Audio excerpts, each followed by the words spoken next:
Halo teman-teman teknik sipil, hari ini saya akan membahas penggunaan Python pada bidang keteknik sipilan yang merupakan bagian dari tugas akhir tutorial Python pada mata kuliah Matematika Rekayasa dan Metode Numerik di program studi Teknik Sipil Institut Teknologi Sumatera. Dalam video kali ini, kita akan membahas studi kasus yang sangat menarik tentang analisis kekuatan beton, analisis lalu lintas, analisis data gempa bumi, dan analisis data curah hujan menggunakan media bahasa komputasi Python di Google Colab. Kita akan melihat bagaimana teknologi dapat membantu kita dalam pekerjaan di dunia keteknik sipilan dengan cara yang efisien dan profesional. Selanjutnya, kita bisa membuka browser ataupun Google Chrome yang ada di device kalian masing-masing. Lalu, mencari keyword Google Colab. Kita bisa mengklik yang atas. Lalu saya akan membuka file yang sudah saya simpan sebelumnya. Open notebook. File yang saya simpan adalah yang ini.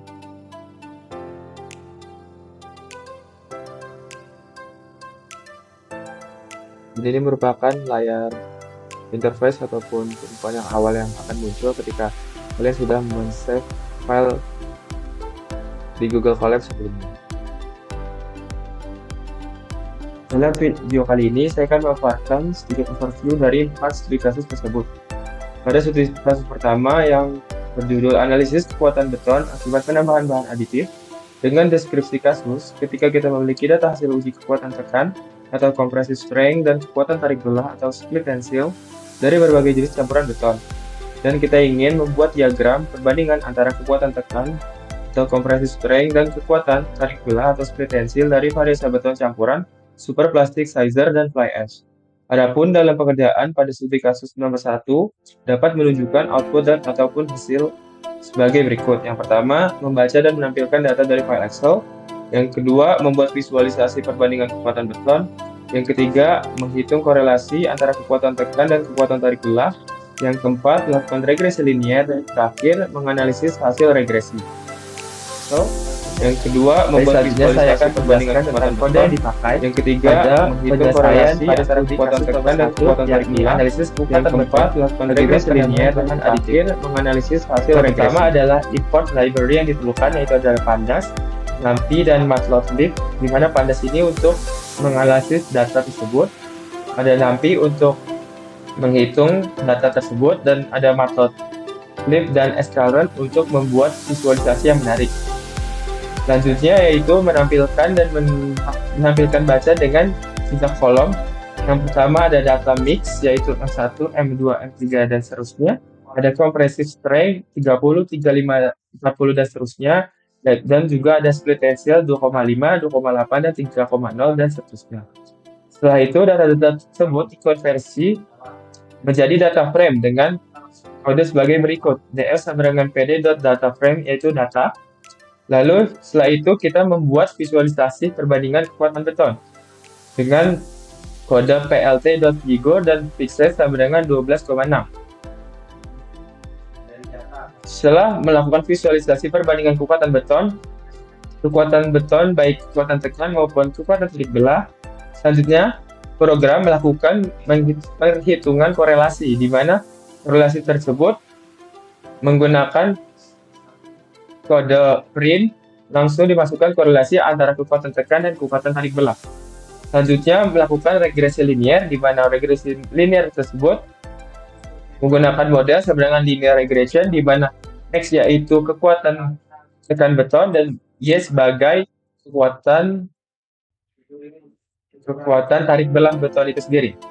Setelah melakukan model regresi, kita langsung melakukan visualisasi hasil regresi, di mana dalam menampilkan hasil regresinya, kita memasukkan kode print, hasil analisis regresi, yang kedua ada print, coefficient regresi atau slope, dan juga intercept dengan model.intercept itu sendiri.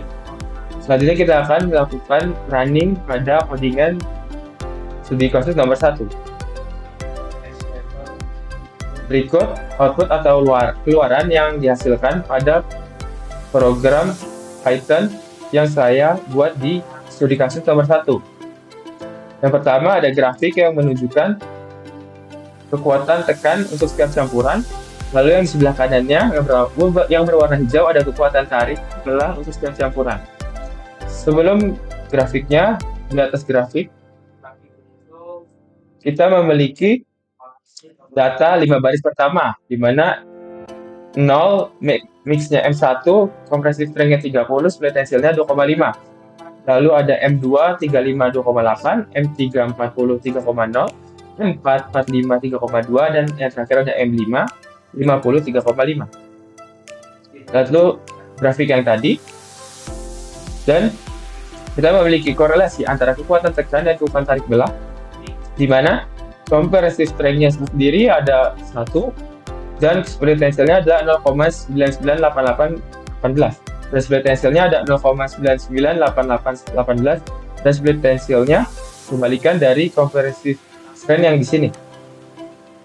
Selanjutnya ada grafik yang menunjukkan hubungan antara kekuatan tekan dan kekuatan tarik belah, di mana menunjukkan kekuatan tarik belah yang ada pada sumbu Y dan juga kekuatan tekan MP-nya ada sumbu YX. Di mana hasil akhir analisis regresinya dengan koefisien regresi slope 0,05006 dan interceptnya 1,001818. Selanjutnya kita akan langsung lanjut ke soal nomor 2, di mana studi kasus pada nomor 2 ini berjudulkan analisis volume lalu lintas, di mana deskripsi kasusnya yakni ada ingin menganalisis volume lalu lintas pada suatu jalan tertentu berdasarkan data jumlah kendaraan yang lewat pada interval waktu tertentu. Data ini mencakup jumlah sepeda motor, mobil, dan kendaraan besar yang lewat setiap 15 menit. Selain itu, Anda juga ingin menentukan apakah kapasitas jalan terlampaui berdasarkan volume kendaraan tersebut. Adapun pekerjaan studi kasus nomor 2 harus menghasilkan atau menunjukkan output dan hasil sebagai berikut. Membuat data file Excel-nya, menghitung ekivalensi mobil penumpang atau EMP, menghitung volume puncak jam, menganalisis kapasitas jalan, dan membuat visualisasi data dan menampilkan output analisis. Selanjutnya saya akan menjelaskan tentang kode untuk penyelesaian pada studi kasus nomor 2. Di mana seperti biasa kita ada input library seperti Pandas, NumPy, dan Matplotlib, di mana Pandas ini untuk analisis data itu sendiri, NumPy untuk perhitungannya, dan Matplotlib untuk menampilkan visualisasi yang menarik. Selanjutnya ada konstanta EMP, di mana kita memasukkan EMP motor 0,5, EMP underscore mobil 1,0, EMP kendaraan besar atau underscore besar itu 1,3. Selanjutnya kita melakukan kelas analisis lalu lintas, di mana kita memasukkan kode kelas analisis lalu lintas, dev underscore init underscore self.data sama dengan non, self.panjang underscore jalan sama dengan 0, self.lebar underscore jalan sama dengan 0. Setelah memasukkan kelas analisis lalu lintas, kita memasukkan input yang nantinya pengguna dapat memilih untuk melakukan input manual ataupun input Excel-nya itu sendiri. Dengan cara masukkan input manual. Yang pertama ada input manual, waktu mulai, waktu akhir. Lalu ada input dimensi jalan, ada konversi waktu ke date time, dan buat interval 15 menit. Lalu input data kendaraan, lalu kita konversi menjadi data frame dengan self.data sama dengan pd.dataframe tersebut. Setelah itu, kita masuk ke pilihan kedua, nantinya pengguna dapat juga melakukan input melalui file Excel yang telah mereka miliki.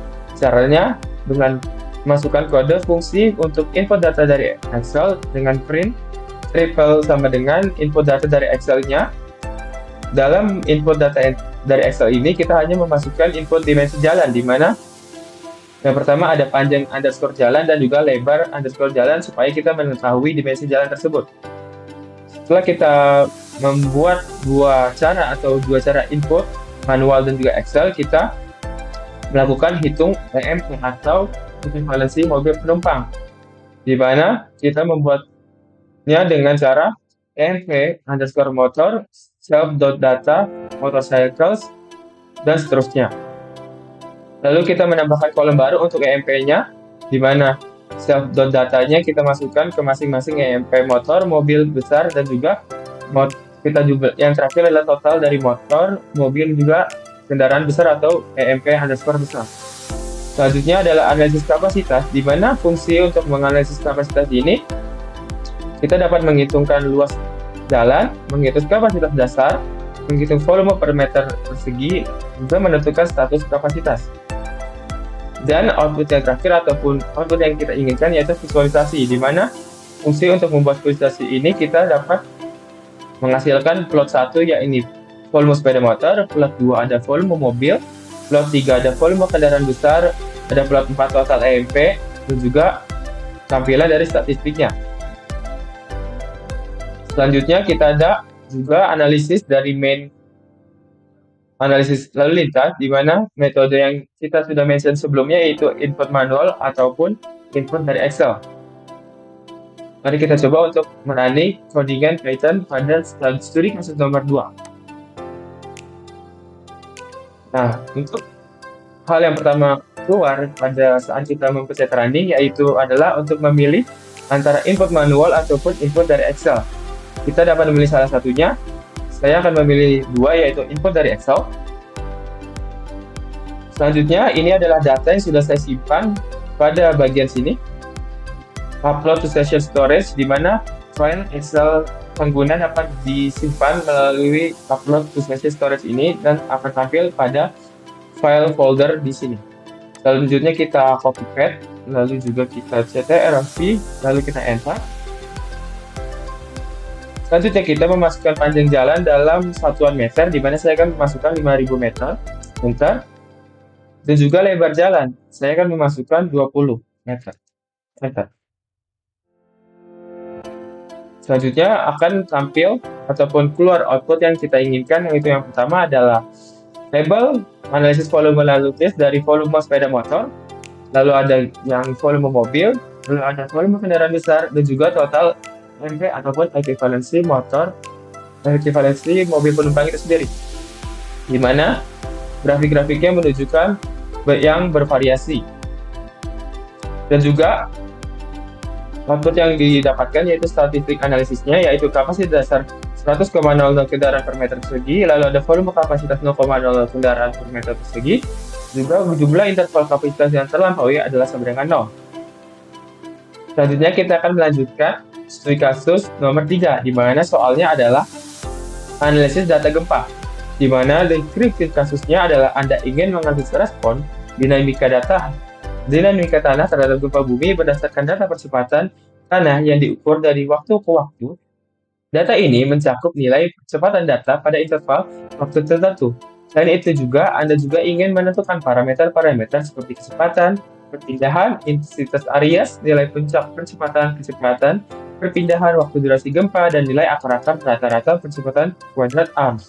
Adapun dalam pekerjaan pada studi kasus nomor 3 dapat menunjukkan output dan hasil sebagai berikut: membuat data file Excel, menghitung kecepatan perpindahan dan intensitas Arias, menghitung percepatan kuadrat, menemukan nilai eksedansi, visualisasi data, dan juga menghitung durasi gempa dan nilai arms serta output analisis. Selanjutnya, saya akan menjelaskan tentang kode yang dilakukan ataupun yang dibuat untuk menyelesaikan persoalan atau studi kasus pada nomor 3.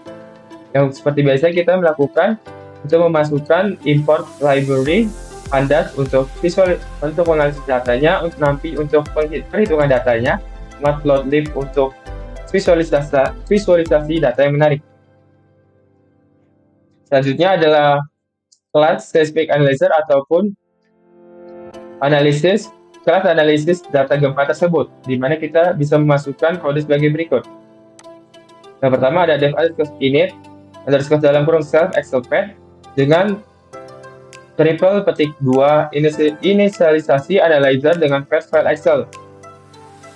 Selanjutnya adalah memperoleh data mentah dan menghitung parameter yang memang penting, seperti menghitung percepatan dalam satuan G, satuan gravitasi maksud saya, lalu menghitung kecepatan dengan integrasi numerik, menghitung perpindahan dengan integrasi numerik, lalu juga ada menghitung intensitas Arias.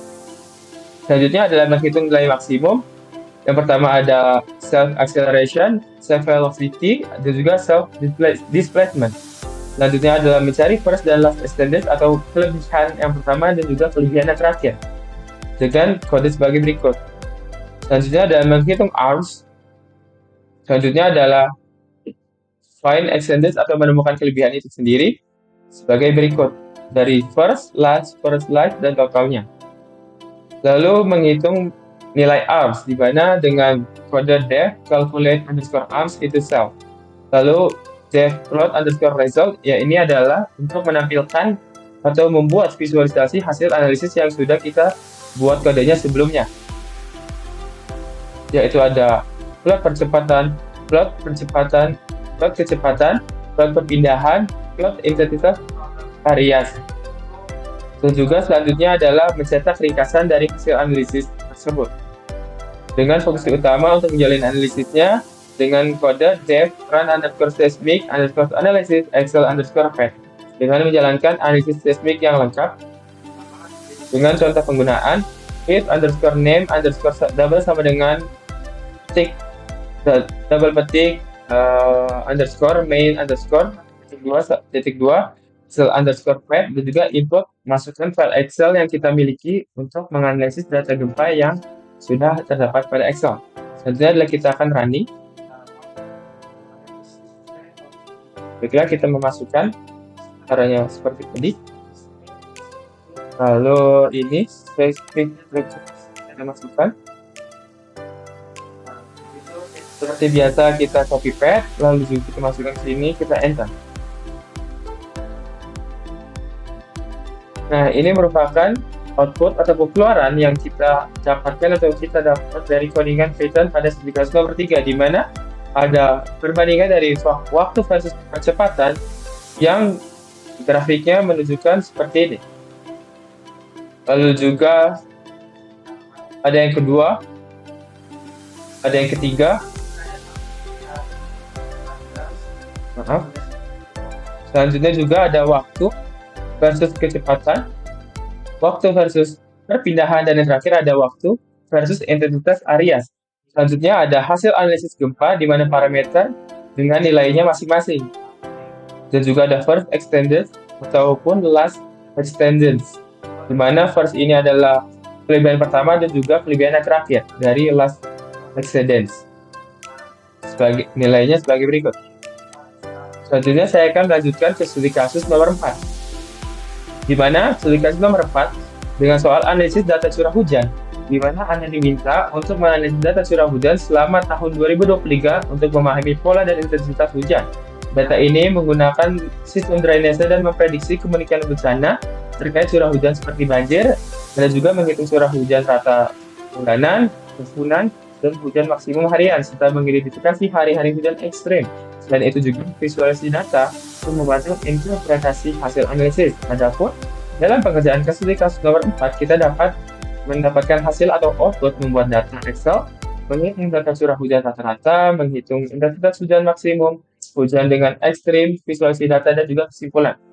Selanjutnya saya akan menjelaskan tentang kode yang dipakai untuk penyelesaian pada studi kasus nomor 4. Di mana kita seperti biasa memasukkan library seperti Pandas, yaitu untuk datanya tersebut atau analisis data tersebut. Nanti untuk perhitungannya Matplotlib untuk menampilkan visualisasi yang menarik.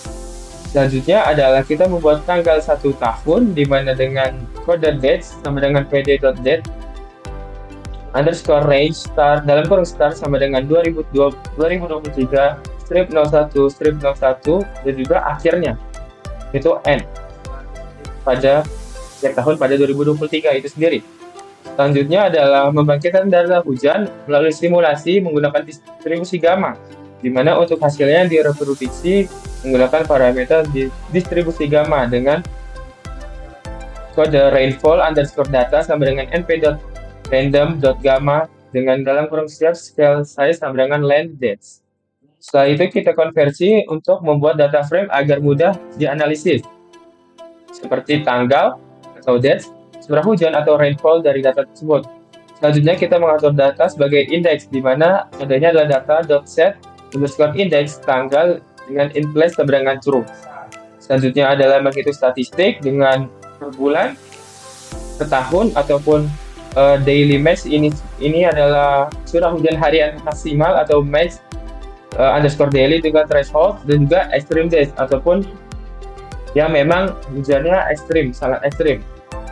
Selanjutnya adalah membuat visualisasi dari program ini. Ya, ini juga dengan plot 1 ada curah hujan harian, plot 2 ada rata-rata bulanan, lalu juga selanjutnya adalah menyesuaikan layout di mana dengan kode plt.type_layout kita dapat menampilkan statistiknya juga dengan kode print dalam kolom and statistik curah hujan, di mana rata-rata tahunan, curah hujan maksimum harian, jumlah harian hujan ekstrim, juga rata-rata bulanannya dapat kita lihat. Dan untuk hasilnya kita akan coba running terlebih dahulu. Nah, untuk output atau luaran pada studi kasus nomor 4 adalah seperti berikut.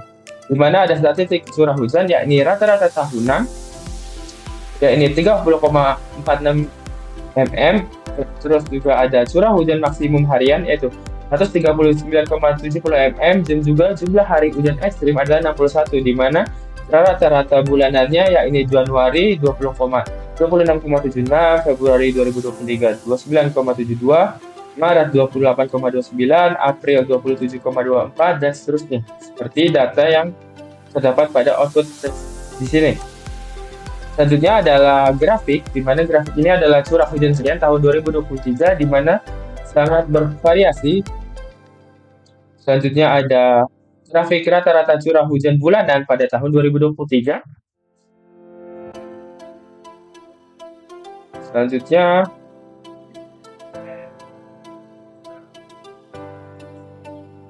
adalah dari curah hujannya ataupun data curah hujan pada tahun 2023 secara spesifik ada di atas grafik tersebut.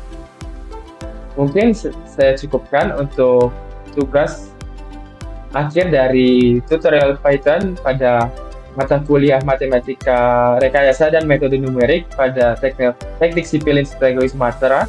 Saya cukupkan videonya. Tentunya pesan yang saya dapatkan dari pembelajaran Python kali ini yakni tentunya teknologi dapat membantu, apalagi di bidang teknik sipilan.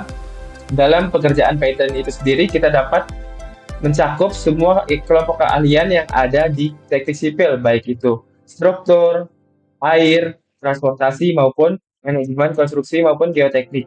Tentunya Python sangat membantu dan juga bermanfaat bagi dunia teknik sipilan. Saya akhiri tugas ini saya buat. Wassalamualaikum warahmatullahi wabarakatuh. Assalamualaikum warahmatullahi wabarakatuh. Perkenalkan, nama saya Nevin Garaldo Kesasi dengan NIM 123210143 dari Program Studi Teknik Sipil Institut Teknologi Sumatera.